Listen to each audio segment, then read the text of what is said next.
conversational. The agenda is really straightforward.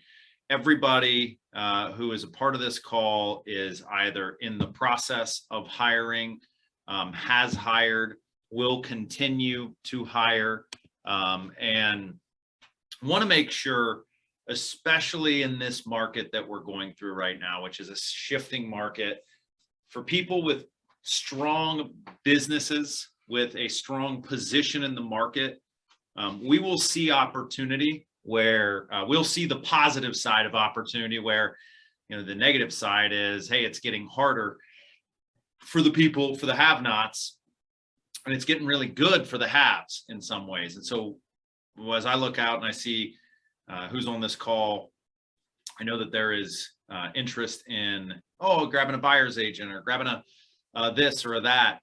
And I want to make sure that we're providing a resource and we're providing training and education and support. And I really want to emphasize that last part, that we're providing that to all of you so that we're making good decisions when it comes to hiring, when it comes to growing our team, and not heading down, taking 2 steps down that path and then quickly retreating or doing detriment to our business, because we feel like the next logical progression is to hire. And so the very first thing that I want to hit on, well, first I'll take a step back and I'll tell you what we're going to cover today. So our conversation today, we're going to talk about the whys and the whats of hiring, some precursors to having the conversation about your next steps, some things to think about as you approach it, and then finally, I'm gonna download you on some of my lessons learned. I spent 2 days in Michigan about a month and a half ago, working through the career visioning, success through others in 30, 60, 90 training program. And I'm gonna give you the overview of that. And then this is not meant to be 1 hour where you're going to learn everything you need to know. It's going to be 1 hour that's going to give you the framework to figure out, do you want to take the next step? And if you are going to take the next step, let our organization support you in that, right? If you want to go fast, go alone. If you want to go far, go with others. And so this group of individuals that are here today, and many others who couldn't be here today, are going to be those go with others component for you. So we're going to talk about the why behind the what. We're going to talk about what it is. We're going to talk about some requirements prior to hiring. And then finally, we're going to talk about the actual hiring process. So like with everything at Keller Williams, we like to start with why. And I think, some of the reasons that people will come to me or, raise their hand and say, I need a buyer's agent, or I need to hire someone, or I need a showing assistant, is an unfortunate little thing that ends up being the largest line item on anybody's P&L, right? What is the single largest line item on most agents' P&Ls?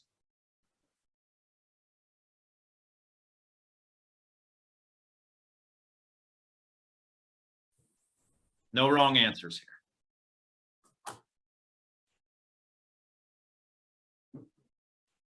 I'll take any guesses. Marketing. Okay. Administrative staff. Administrative staff. Art, what do you think? I would probably say with the marketing. Marketing would, if they bought leads too, so that's marketing with it, if they did. It's going to show up in a lot of different ways, but it's never going to show up as its real name. And the most expensive line item on most people's P&L is their ego, right? And that can show up in the form of marketing. It can show up in the form of staff. It can show up in the form of office space, right? But it's going to be ego. And I think that that's actually what leads a lot of people to a conversation around hiring, because even though, right, there's a tried and true model that exists in here and who to hire and when to hire and what to hire to, the first thing that most people want to get is a buyer's agent, right? They just want to go straight to not working with buyers anymore, but still making money. So I think that it's important to take a step back as you start the conversation around hiring for your business and really make sure that growth in your organization is in alignment with your mission for your business, your mission, your vision, your values, and what you want to accomplish. Your big why that got you from, whatever you were doing previously into real estate, and from real estate into a position where you've got a business big enough that you want or need some other bodies. What's the why behind it?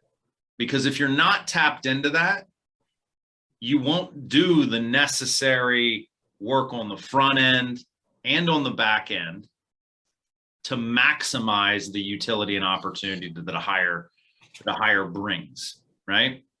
And so if you don't know why you want a bigger business or more time, and I want to be real clear, if you're hiring somebody for anything other than growing your business or giving you back time, what other reason could you hire for? So really tie it into one of those two, right? You are not in real estate for charity work. Having 20 buyers agents doesn't do anybody any good if they're all doing one deal a year. And so you are hiring to grow your business or to give yourself back time, right? You're making a conscious decision that you're going to trade some of your income to be at baseball games, networking events, whatever it is that you want to be at that isn't showing buyers or going on listing appointments or doing paperwork. Tie it to that and make sure that it aligns with your big why. If your big why is around providing the best customer service experience to as many people as possible throughout Northeast Ohio, because you feel like you're in a position to do things bigger, faster, stronger, and better than anybody else, then hiring and building a system that allows you to have more clients and make a bigger impact seems really, really well aligned. But if yours is to, be there for your friends, family, and children, then make sure that you're hiring something that leverages your time, doesn't necessarily, or gives you back time, doesn't necessarily have to add $5 million to your business. And that'll help you as you go through the hard work of actually hiring the right person, because hiring somebody's easy, right? There are, 5 or 6% of the population, 4% of the population at any given time that don't have jobs. So if you need somebody to say that you've hired, you can do that pretty quick. But hiring the right person is hard. And now we're going to start talking about the what. The what is the hiring process. So what would you guys say are some of the top reasons that individuals fail in the hiring, fail from a hiring standpoint? They're not effective trainers or communicators. Very good. I'm gonna put a spin on that to put it in my language, and that's that folks hire before they have systems, right? And I want to be real clear. If your first form of leverage and your most profitable form of leverage is a strong system that allows you to do the same thing every time, right? And allows you to do, do this transaction the same way every time.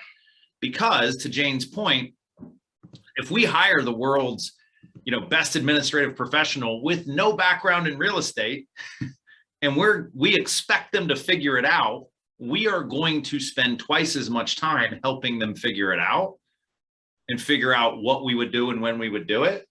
But if you, before you embark on the journey of hiring, are willing to define what you do, when you do it, how you do it, and why you do it, and I don't mean just think to yourself, write it out, you will have something that is leverageable that a hire could take, understand, implement, and then improve, right?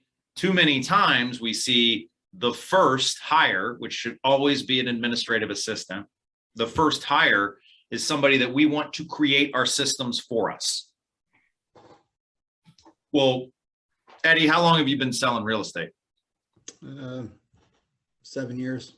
So it's unlikely that you will be able to hire somebody with 8 years of real estate experience to be your administrative professional. Now, there are people out there that you could poach from other teams, or that you could pick up on a certain opportunity, but let's just assume that that's a 1 in 100, and we're going to play to the 99%. And so what we want to be able to do is clearly define our escrow process, our transaction coordination, our buyer intake, our everything. Because your first hire needs to be given something to do, right? And we need to be able to train them. And the easiest way to train them is to have our past selves set our future selves up for success. So if you have something that you would hire for and you don't already have a system around it, you don't actually have something leverageable. Real quick, did you say that your first hire is someone who is going to create your systems, or is someone who's going to carry out your system? Carry out. Okay, I'd say too many times, to Jane's point, like, you're not a good trainer, you're not a good educator. I always make the joke that most people get into real estate because they want to be their own boss, and then they find out that they're a pretty shitty boss, right? And so being your own boss isn't really effective if you're not a good boss. And in this scenario, being a good leader, right, for your team, and being a good trainer and educator comes down to what you're going to have them do. And so if you're like, well, I just need somebody to organize my life. Listen, those people are out there. If you can hire an experienced administrative professional that has real estate experience, you're going to pay more and they're going to be more helpful, but that's the trade-off.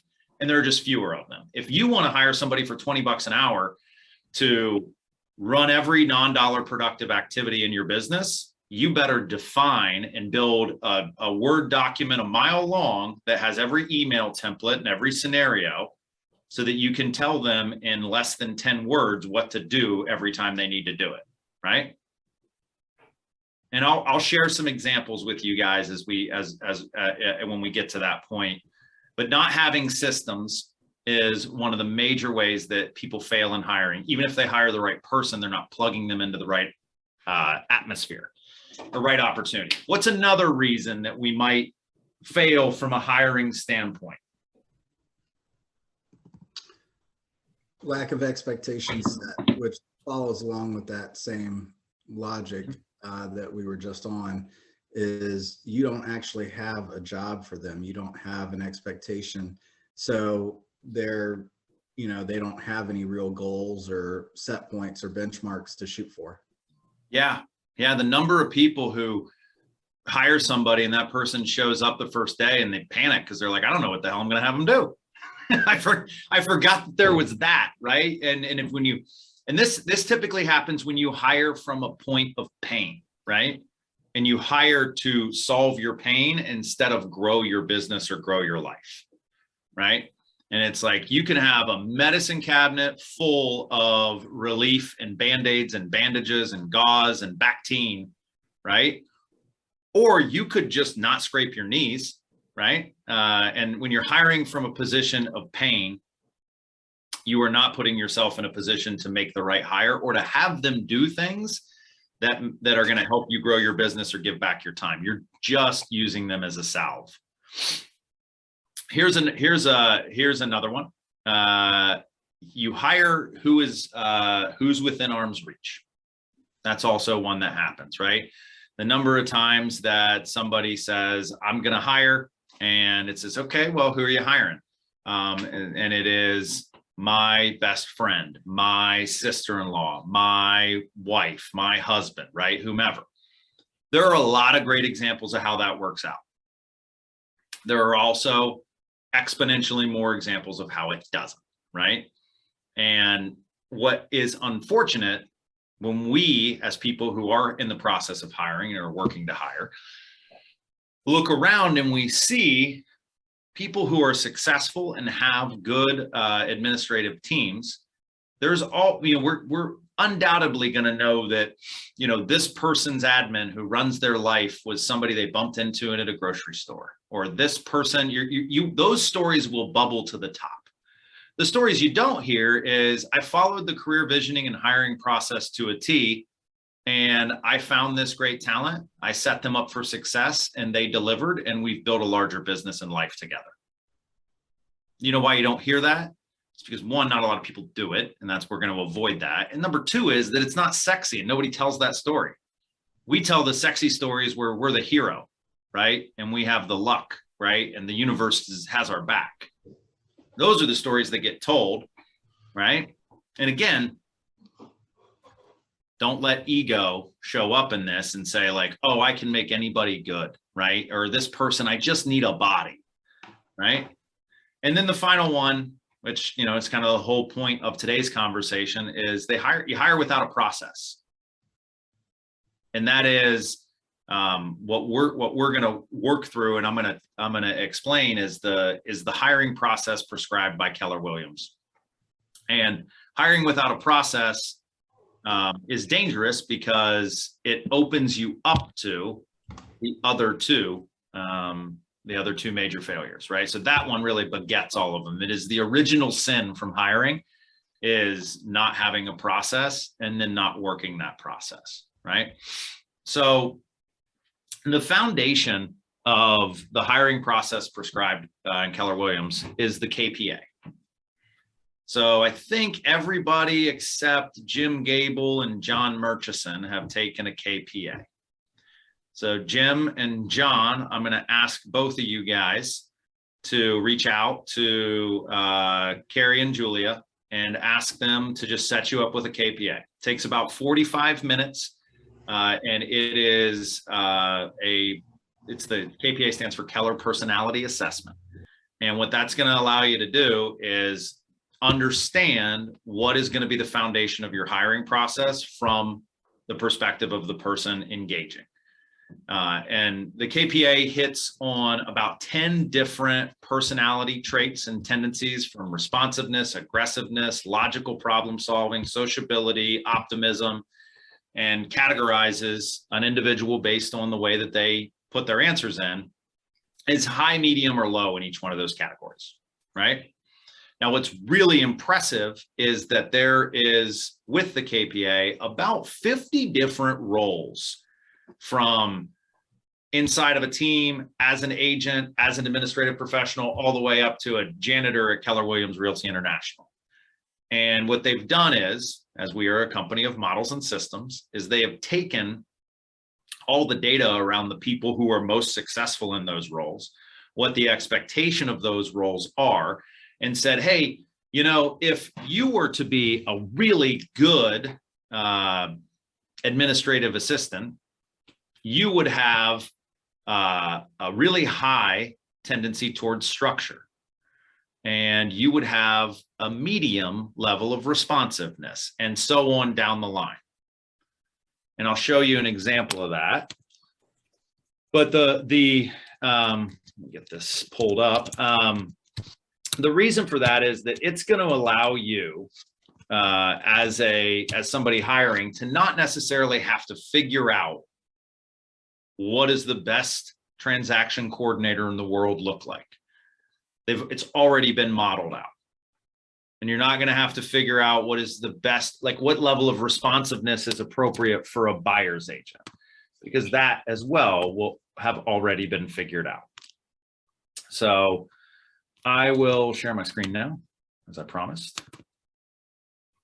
So this is the dashboard for the KPA that we see on our end.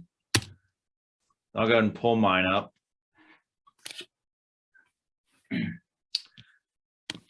And what you will get, you'll get two versions whenever somebody does the KPA. You'll get there's a personal report, and this is just like this is a great one to give to the individual who takes it, because it doesn't really get into the job stuff. It just talks about their tendency. But then you can see you have these, all these reports available, right, for different roles. And you can see they're rated from a match standpoint, right? So if I wanted to see, you know, look at this. I'm basically really bad at anything that requires me to be on a team, other than mega agent, which would mean that I was in charge, right? And we're all shocked to learn that. So I would be, oops. I want to find you one. All right, this is annoying. Let's say I'm going to be, okay, I'd be a good buyer's agent. Let's go with that. So you can dial in, this we're going to do for buyer's agent. And I just want to give you an example, and then we'll get back to what the actual career visioning process is.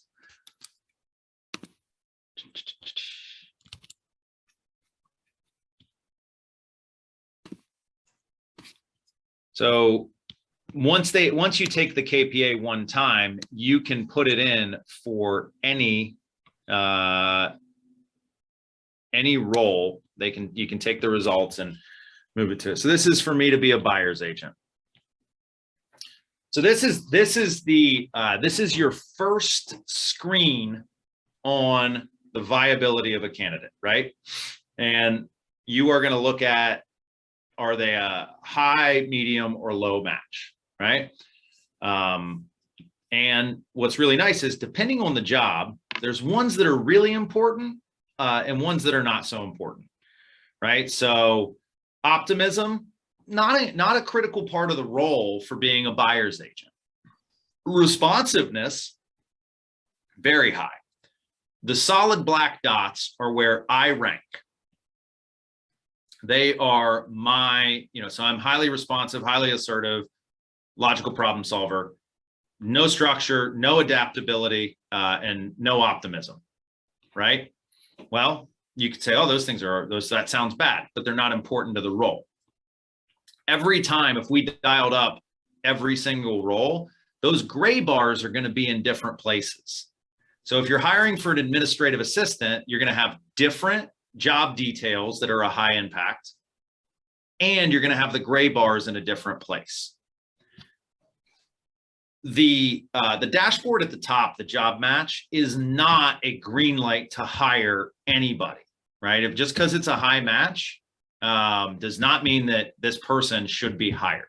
It means that they have a certain number of items that are falling into a certain number of gray areas that align well enough that this person should be a good hire. Just because somebody is, and I would say the inverse is probably more accurate. It is unlikely, if I have low responsiveness, I have low assertiveness, and I have low logical problem solving, I would be a low match for buyer's agent, which means that you can probably stop the process there 99% of the time. It is more likely that it is less likely that a low match end up as a good hire than it is that a high match end up as a bad hire. My recommendation is anything that's medium or above should move to the next step of the process, right? If it's low, it's probably better to exit with class and not further the conversation.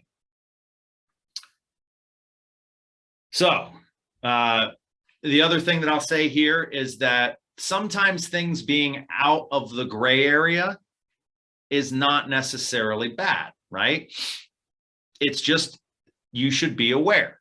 Oh, Mike is way more, he is maximally responsive, and the position only calls for mostly responsive. Well, being out of bounds there in the over is not necessarily a bad thing, right?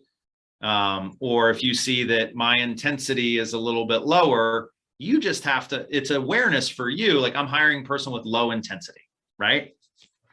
And the opportunity for them should be centered around something else. And so let me see if I can find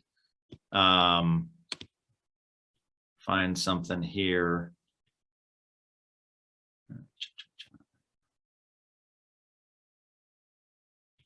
Oh, transaction coordinator. So I'll show you a different example so you can see how I was a high match for one thing and a low match for another.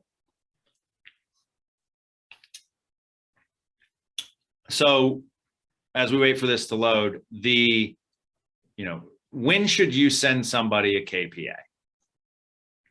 Well, let's say that you post on Facebook that you're hiring, you get into Indeed ad, you hit up your sphere of influence and you say, hey guys, look, I'm hiring. Here's the job I'm hiring for. Here's the main 3 things that job does, right? Do not list everything that person will ever do, right? Go through the Pareto exercise of the 80-20, identify the 20% and put that in the job description. And that's it. If the job seems like it's a million things, it won't be good. So wherever you put this out in the ecosystem, you're going to get some leads, just like anything else. Your first step in the hiring process is a phone screen. You get on the phone and you have a conversation with them as quickly as possible, right? And what you say is whatever you want to say. You basically want to get a tertiary read on their professionalism, the way that they answer their phone, the way that they communicate, who you are, who they are, that you want them to know who you are. Hey, it's Mike Krapasky. I got your name from Eddie Donnelly. I'm currently hiring for an administrative assistant position. And Eddie, or an operations manager, you can church it up all you want. And Eddie thought you might be a great match and passed your information. Do you have a few minutes to talk? Yes. Okay, great. Can you tell me a little bit about yourself? Do you have any idea why Eddie would have thought that you'd be a great match? I would love to learn more about you. They're going to talk. Okay, awesome. Yada, yada, yadas, blah, blah, blahs, cordial conversation. All you're looking for here is red flags. And then you say, hey, listen, the first step in the process for hiring inside of my organization is to have you take an assessment, right? I'm going to send you that assessment. You need about 45 minutes in a quiet place to do it. This is why it's so important that you take it, so you know what you're setting them up for. And that's going to provide us a framework for our next conversation. Then you send them the KPA. Here's your second test. They are going to complete that KPA in a period of time. Get them to say when they will complete it. I'll do it tonight. I'll do it over the weekend. I'll do it before next Monday. And then if they don't, note that, right? And if they do, great. Let them know. We will send you their KPA results. And it's really easy. When you want to send somebody a KPA, you just email Julia and you say, hey, can you do a KPA for this person? Name, email, phone number. Great. Then you send it back to them and you say, hey, our next step is going to be getting together in person to validate this KPA. So that's where we're going to pause. I just want to show you this example. So as a transaction coordinator, it's really important that I am above average in structure, logical problem solving, and vocabulary. The structure element alone is enough to drag me out of contention for this role. Now, all my results are the same. These are in a different order. These are in a different set of priorities, and the gray bars are in different places. Responsiveness, you don't want a highly responsive transaction coordinator. You want them to run a process. And when something catches on fire, they pull out the handbook, pull out the checklist, and put the fire out. You don't want them pinballing all over the office. You don't want high degrees of sociability, right? You want them to get up, get in the office, do the work, go home, do it again tomorrow. So same person, different role. So what's really great is if you're looking at a lot of people, right, the opportunity that you have today might not be the opportunity 12 months from now. So just like we encourage people and recommend that people stay in relationship with people in their database, it's important you stay in relationship with all the people that you potentially have a employment relationship with, because they might be a great match for a buyer's agent and you're currently hiring for an administrative professional. Well, when the time comes back around, instead of trying to dig a new well, go back to the one that you dug the first time and see who might have been a mismatch, right? And also, worst case scenario, it's unlikely that you're going to hire somebody who does not live in a house, right? It's unlikely you're going to hire somebody who lives on the street or in an Airstream. So at the very worst, you deepen a relationship with somebody that at some point in their life is going to need a realtor. Not too shabby. All right, so so far we've covered the first 2 steps of the hiring process. 1, get on the phone with them, do a phone screen. If somebody is, eating potato chips while they're on the phone with you, they're doing 10 other things, they don't ask you to, hey, is now a good time to talk? And they say yes, and there are kids engaging in acts of terror in the background, you might just register that and say, yeah, maybe this person, I don't want take fielding calls from my clients. I feel personally attacked, Michael. What's that? I feel personally attacked. No, I've never had a conversation with an agent who has that going on. I mean, I haven't seen James' husband walking back and forth, right, with a crying baby in his arms already today. Hey, question for you, Mike. So when you talk to people coming out of Hondros, so is this a step that you've already taken before, potentially, like if they're interested in joining a team or going individual, that you say, hey, let's take the KPA, or is this a me and Megan type of a step? So it can be either one. What I have inconsistently, right, because I don't do systems well, is if somebody says, hey, I want to join a team, the thing that I should be doing is KPAing them right away. I'd say I have about a 70% success rate of doing that.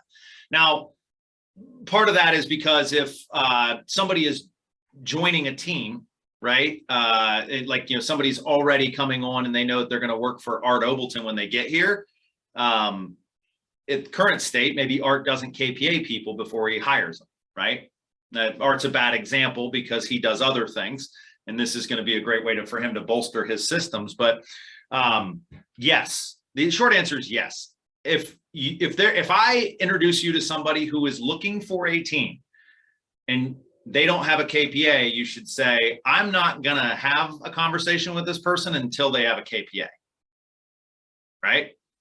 And the hard conversation, if somebody wants to be on a team and they're a low match for buyer's agent, those are things that have to be evaluated. They have to be aware of. And, if they're a high match for individual agent, maybe it's just they need to get more familiar with the coaching programs that we offer here.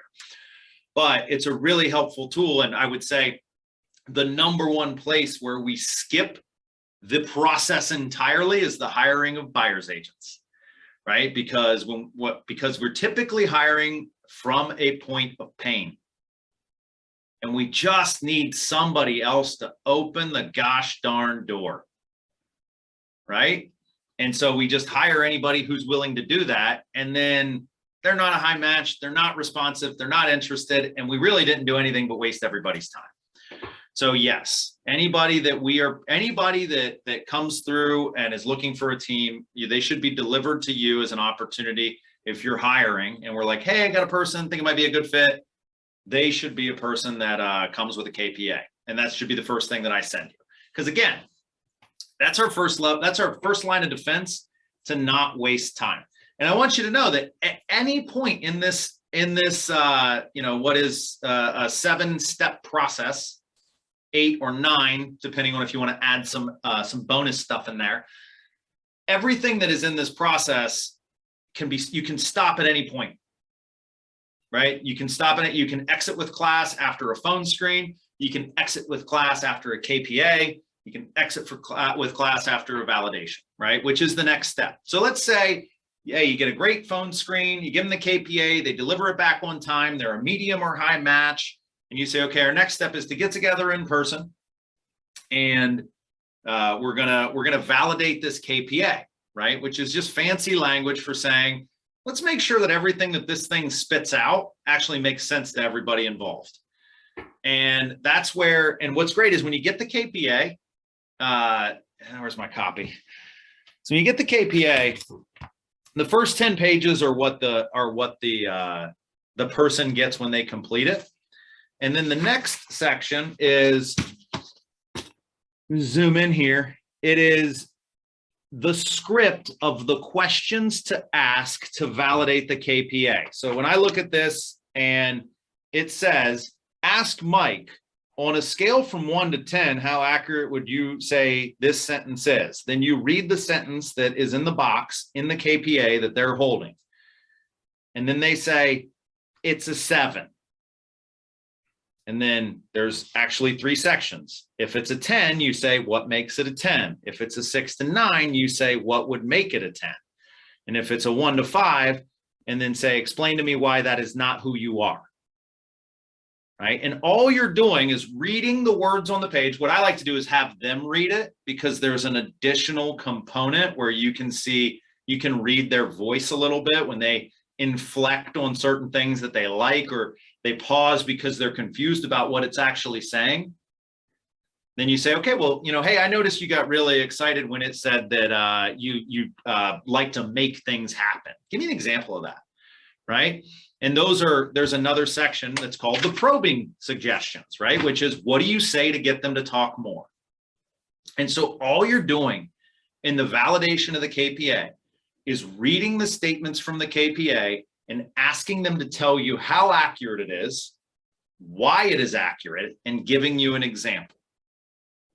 And what you want to understand is this person really the person that the KPA tells you they are? Because if they're a high match, you're going to read through this and you're going to say, oh my God, I want to hire this person right away.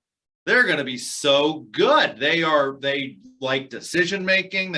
We can definitely provide that ideal environment, and you're going to just rip right through it. Most of the hiring process is there to protect you from yourself, right? Like, it's actually there to protect you from falling in love, right? And that's why when you see a high match, the idea is not to pull the trigger, right? And guys, the entire hiring process, you can run inside of a week. So it's not like you're saving yourself a lot of time by skipping steps. And here's what I'll say. There's 10 different things that are evaluated on the KPA. You saw them: logical problem solving, responsiveness, etc. Some are high impact and some are low impact. So treat them accordingly. If you want to combine, and I always recommend combining the first 2 steps in the process, validate, and then the next one, which is the thought process questions, combining those into the same meeting, you can do it in 90 minutes. All you do is you skip anything that's low impact, right? Or you just, the one thing that's like way off, like they are really low in sociability, hey, maybe explore that a little bit, right? But then, you can get through, don't skip whole steps, but you can leave the crust on the pizza. You don't have to finish every bite for each step. So what you are making sure is that everything that is on the page that you see in the KPA is validated by the person that is there, and you're making sure that there's nothing that's way off, right? Because sometimes, there'll be some pretty wordy sections and somebody will say like, hi, that does, like, the first part sounds like me, but the second part, I would never say that I am impatient.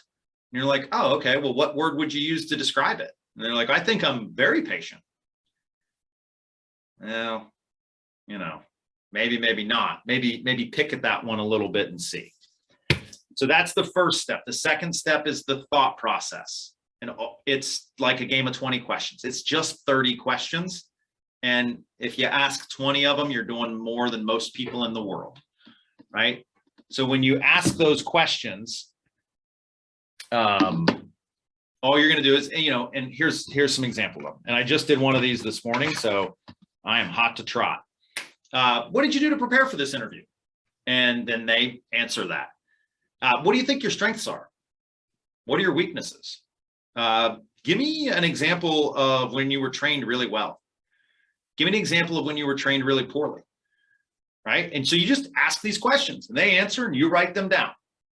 Take notes, because everything that you are doing right now, 1, you are confirming that this person is somebody that I want to hire. 2, you are confirming that everything that glitters on the KPA is gold. 3, you're providing yourself with a script and a playbook to set this person up for success should you move forward with the hiring process. If they can give you examples of when they were trained really well, or when they were managed really well, or when they were encouraged, right? Then you have that and hey, are these things I'm willing to do? Can I provide these things? Because if you are, there's going to be a good match. All right, what are the things that happened in the inverse? What's the poor examples, right? And then they start telling you things that are your tendencies. Well, I need to have a conversation with my manager every day, and I need them to help me feel good, great, and wonderful. And I can't just have them drop a stack of papers on my desk. And it's like, you know, these could be orange flags in terms of what you're actually going to be doing with them in the busy season. I don't know. Again, how do you want to run your business? What are your systems? How is this person coming into your life will help you understand whether or not you're actually hiring a person who can thrive in your environment. Mike, do you ever, as people grow within the organization, I saw, you know, there's different roles between buyer agent, team leader, that kind of thing. Would you ever ask them to redo their KPA once they're a couple of years in? So this is a hotly contested issue in the Keller Williams ecosystem. You know, there's some people take the man in the river approach, right? No man can walk through the same river twice, or woman can walk through the same river twice, because it's not the same man or woman and it's not the same river. So take it again, maybe you get different results. Other people would say, hey, your brain's fully formed by the age of 25. So unless you took it when you were 20, don't take it again. And other people say, never take it a second time, ever, ever, ever, right? And so here's the thing. The place that it becomes dangerous is if you are using, because you can redo the KPA for any position. You just pick a different report. Having someone take it again provides them the opportunity. And, you know, if you know you're going to hire for a lead, whatever, recruiter role, right? And you're like, okay, so I'm going to use the team leader paradigm. If they know that that's what's coming, if you're dealing with somebody with a high degree of adaptability and intelligence, like, give me the DISC assessment and I can be a corner D, a corner I, an SC. I can take that test and become whoever you need me to be. The KPA is a little bit harder. Here's the other thing is that if you're really high intelligence, you're not going to score low in many things, right? So, you know, at the end of the day, the KPA is a tool, right? Nobody builds a house just because they have a hammer, right? And if you overdo it, right, then it's not going to be good. So I would say only in very extreme circumstances should you retake the KPA. It's probably not a good use of time. Best case scenario, it's the exact same match. Worst case scenario, it's very different, which could be confusing. So if you've made it through validating the KPA and the thought process, if you like this person and they're saying things that are vibing with you, and you're like, wow, okay, they have an experience, they have a background, they have things that are good, great, and wonderful about them, you can move forward. If they don't, if you're not getting good vibes, if they're not articulating things in a way that is making you excited about next steps, exit with grace. All you've gotten is another 90 minutes of practice putting this interview together. And then you don't have to say like, hey, and listen, there's even a script in your KPA packet that you download about how to exit with class. Hey, thanks so much. Really appreciate it. It's been wonderful to get to know you. And you just read the words that are on the page and that's it. Or you copy and paste them into an email. Like, you do not have to overthink this. You know, unless I'm sure that there's somebody on this call who's actually gotten offered every job they've ever interviewed for, but most of the world does not operate in an environment where they're going to get every job they interview for. And hopefully I will give you the strongest encouragement to never hire from a pool of one. That's a great way to fail, right? When you're like, this is the only person I've gone this far with, right? It's like, I'm sure somebody on here has married their high school sweetheart, and I think that's wonderful. And, you know, most people, you know, have a couple boyfriends or girlfriends throughout time. Okay, so thought process is the halfway point. Then you get into the really fun stuff, right? Which is like the really fun stuff. And it's really important that you break between thought process or KPA validation and thought process and what are the next, which is the life story and the motivational interview. Because you want to have a higher barrier to entry to this back half, because this is where it gets pretty intimate and pretty intense. And you don't want to get into really deep relationships with a lot of people that you probably knew from the get-go you didn't want to hire. So the life story is the next step in the process, and it's very simple. You have a meeting with someone, you put a flip chart or whiteboard in front of them, and you say, okay, Megan, starting with your graduation from, you went to college, right? I saw that on your resume. You went to college? Yeah. So starting with your graduation from college, you know, what was that? That was 2009?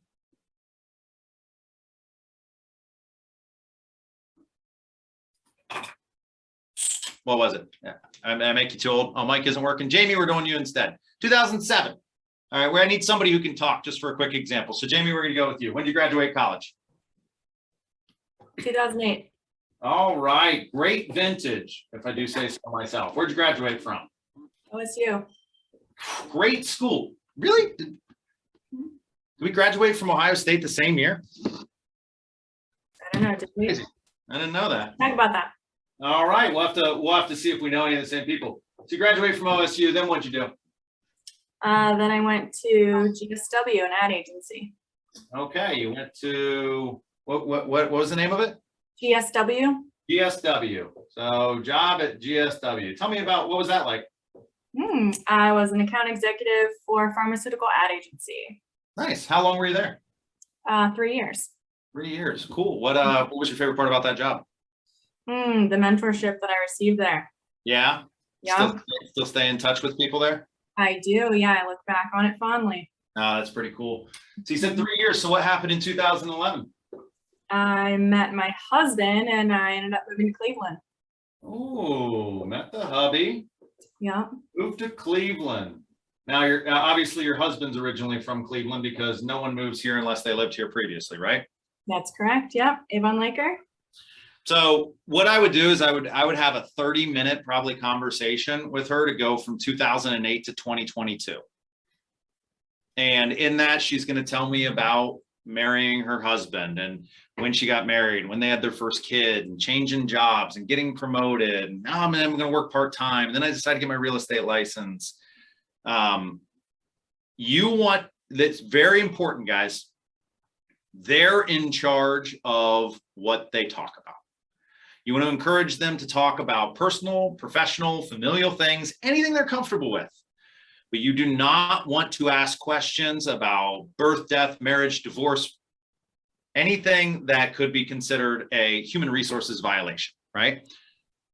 I want to warn you that when you go through this, it can be pretty emotional.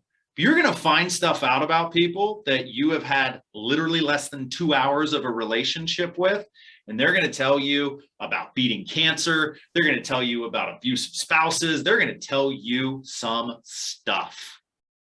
You have to be a person who receives it, doesn't ask follow-up questions on the emotional or personal stuff, and just lets them tell their life story.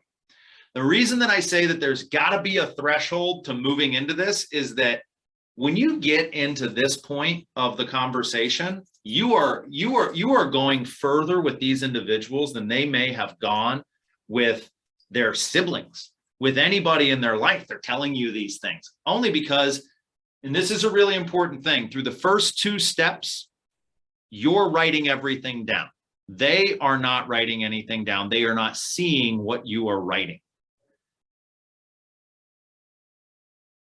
And the last 2 steps, or these next 2 steps, you're writing, but they're seeing it.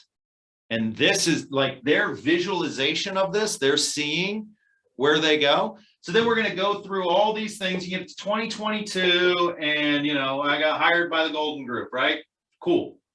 So then you say, what jumps out at you about that? And they're going to look at it and they're going to say, wow, you know, it looks like I change jobs about every 3 years. Huh. Why do you think that is?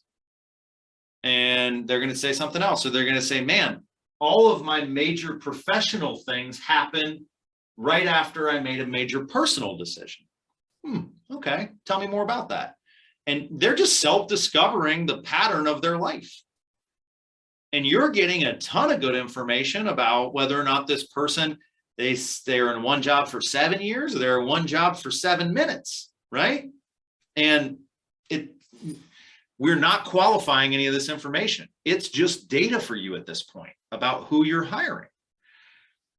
So now I've done this. I got the life story snapshot. Okay, I'm gonna text you this. Now you got it. Because again, you're building what you're gonna use to hire.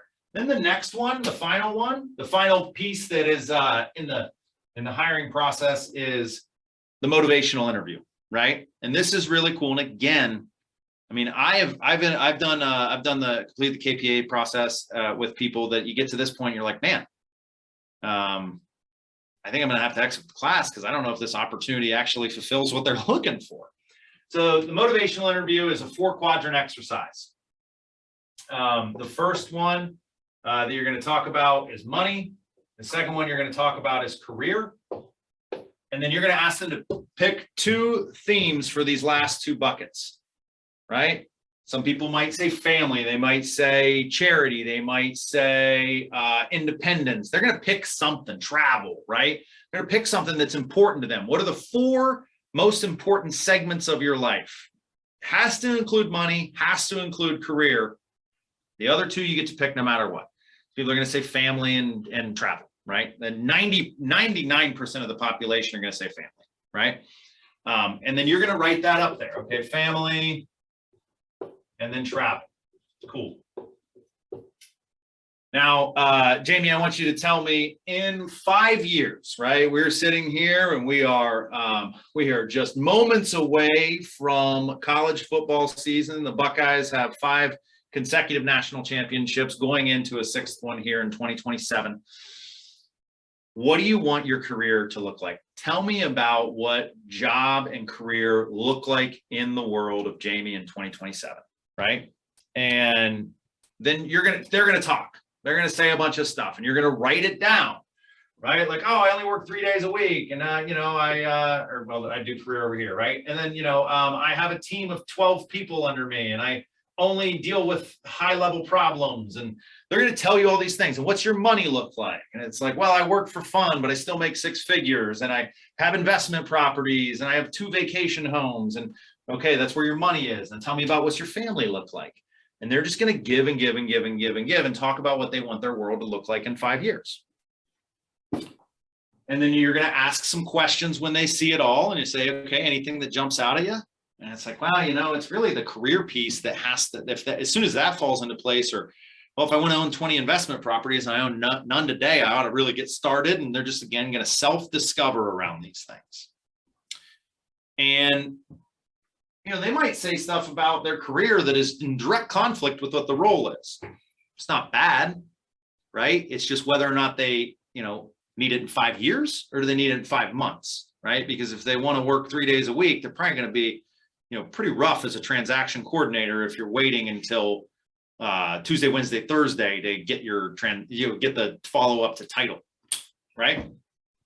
Long story short, you want them to envision their future, right? Because 1, you want to make sure that they can actually get what they want out of the role that you're offering them.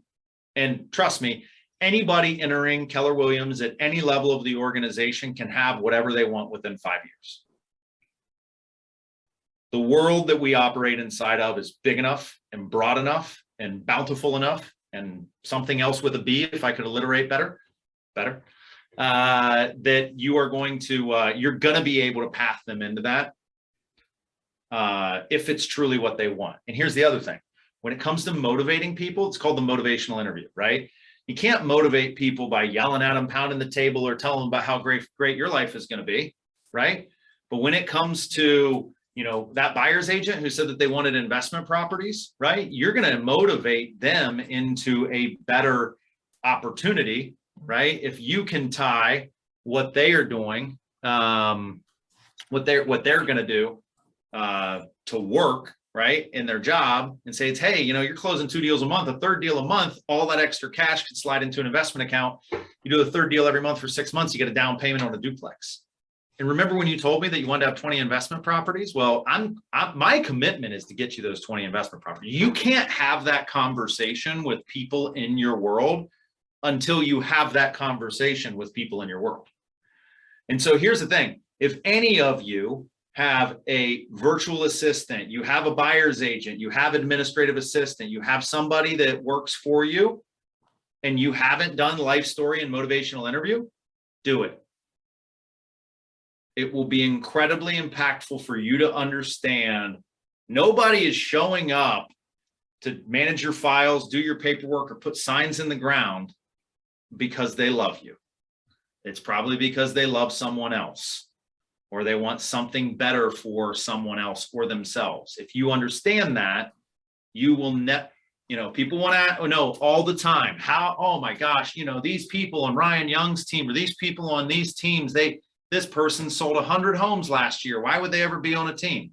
Well, it probably has something to do with this, and opportunities and resources and motivation and accountability to the life that they want to live in the future. So as soon as you dial in on that, and if you dial in on it with administrative professionals, transaction coordinators, VAs, buyers agents, everybody, you'll never be caught off guard. So those are the big 4 steps of the process for the career visioning process. Are those all different different days? Now I would do it in 2 days, 2 separate days, right? 2 days. So on Monday, I get your information from Eddie, and he says Jim would be a great listing input specialist. And I say, okay, great, cool. So I call up you and I say, hey, Jim, I got your number ready, blah, blah, blah, phone screen. I'm going to send you the KPA. Do you have time to do it tonight? Yeah, I can do it tonight. Let's say you did it tonight. I get it back on Tuesday. Hey, I want to have you in for a one-on-one. I want to validate this KPA, talk a little bit more about the role. Great. We do that on Wednesday. Wednesday goes well. You've already time blocked for Thursday. So one is phone screen and send the KPA. Step 2 is KPA validation and thought process interview. Those sandwich nicely together. Number 3 is the life story and the motivational interview put together. Okay. Then let's say you still want to move forward with this person. Your next steps, you must ask for 3 references. And the career visioning process says that we go 3 layers deep. So Jim, you give me 3 references. Are they going to be people that love you or hate you? I'm probably going to be people that love me. Yeah. So when I'm on the phone with those people, they're going to tell me all these great things about Jim. And then I'm going to ask them, hey, who else should I talk to? And they're going to say, well, Jim worked hand in hand with Brad for 5 years. Huh, that's funny. You didn't give me Brad. So I'm going to say, well, let me talk to Brad. So I'm going to get in touch with Brad, and I'm going to do the same thing with him. I'm going to do a reference check. Now, Brad might not tell me all the wonderful things that, the first person did about Jim, because maybe Brad and Jim didn't get along that well. I don't know. But he'll give me some stuff that I didn't have. And then I'm going to ask Brad, hey, do you know anybody else that I should talk to? And be like, well, Art reported to Jim for 2 years. Huh, that's funny. Didn't get Art. So I'm going to call Art. The reason to go 3 layers deep is you're not digging to find a reason not to hire somebody. You're not digging to find, like dirt on someone. What you're doing is you want to get it. Look, nobody, right? There's no river so long it doesn't have a bend in it, right? And so it's okay that there are people out there that, aren't going to give you a 5-star review. And guess what? It's the same for you. It's going to be the same for your people to hire. What you want is awareness. And you want major red flags, right? Like if Art worked for Jim for 2 years and said that, Jim embezzled, you might want to know that before you hire this person. Jim doesn't embezzle, guys. But the reference checks are the easiest step to skip, and the absolute last one that you should. Do not skip it. Do not skip it at all. So you do reference checks, and then your final meeting with the person is going to be, you're going to put together a term sheet and an offer. You're going to have a conversation about, finalizing what the role looks like, what the compensation looks like, and when you'd like them to start. You're going to have a conversation in there about how they win with you, and you're going to ask them questions about how you win with them, right? And you're going to start this journey together. And then that's going to be the hiring conversation or the offer conversation. The only bonus element that you can throw in here is if you were working, if you have an existing team, right? So I'm looking at like Eddie and Art and Megan and Jamie, you guys both with the Golden Group. If you have a group of people that are already operating inside of your organization. After the motivational interview, right? You can set up a lunch date or a coffee date for your team and this person that does not include you. It does not include you, whether you're hiring a buyer's agent or an administrative professional or somebody that's going to be the CEO of your team and replace you in day-to-day activities. You want to include other people. One, authorship leads to ownership. So people who get involved in the process feel more interested in the positive outcomes. And two, I mean, who knows, you know, how well this person can, you know, church it up and when they're with you, but when they're, you know, out to lunch with Jamie and Megan, right? Maybe they let their hair down a little bit and they talk about how they robbed their last boss blind. I don't know. Like, you know, you want somebody in there other than you. And it's nice that if there are other people in the equation that, you know, they get to meet them. And even if you're hiring your first person, everybody on this call is interested in growing their life and their business. Use each other as consults. Practice on each other, right? I think most people who are on this call might have got an email from me, or half of you did. I don't know. I just picked a bunch of random people and I was like, hey, I want to do a KPA validation and a thought process interview with you, right? And it's only because I want to do it more and be better at it so I can help our agents do it more and be better at it, right? So that's what we're going to do. Sorry, Carol, I saw you raise your hand.